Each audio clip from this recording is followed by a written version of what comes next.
নমস্কার। আজ বানিয়ে দেখাবো খারকোলের ডাঁটা ভাজা। এতে একটু জলে হালকা ভাপিয়ে নিয়েছি যাতে ওই পিচিং ভাবটা না থাকে। জলটা ভালো করে ঝরিয়ে নিতে হবে।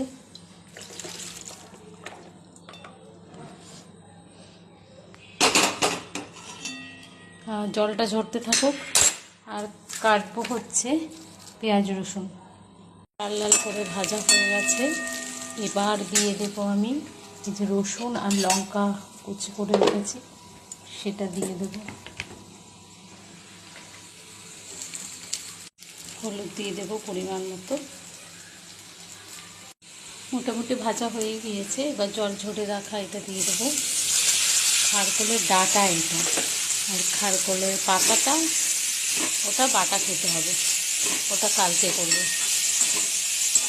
এত টেস্টি খাবার এগুলো, মানে অনেক আচ্ছা আচ্ছা খাবারকে এরা মানে হার মানিয়ে দেয়। একটু গলা কুটকুট করে, যাদের গলা কুটকুট করার ইয়ে আছে, যেমন আমার আছে, কিন্তু খেতে দারুণ লাগে। এতে কাঁঠালের বীজও দেয়, কিন্তু কাঁঠালের বীজ ঘরে নেই, এবছর কাঁঠাল খাওয়া হয়নি। কাঁঠাল একটা আমার পছন্দের ফল। অনেকেই কাঁঠাল পছন্দ করে না, কিন্তু কাঁঠাল আমার খেতে খুব ভালো লাগে।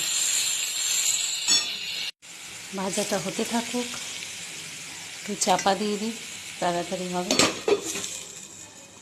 রেডি হয়ে গিয়েছে খারকোল ডাঁটা ভাজা পেঁয়াজ রসুন দিয়ে। অনেকে এটাকে বলে ঘাটকোল, না আমার মারা বলে ঘাটকোল, আমরা বলি খারকোল। তো যাই নাম হোক না কেন, খেতে এর অদ্ভুত টেস্ট। কালকে এর পাতাটা বাটা করব। এগুলো আমার মা সব কেটে একদম প্যাকেট প্যাকেট করে গুছিয়ে দিয়েছে, আমি নিয়ে এসেছি। প্রতিদিন একটা একটা করে রান্না করে আপনাদের সামনে আমি দেখাচ্ছি। ব্যাস এটুকুই।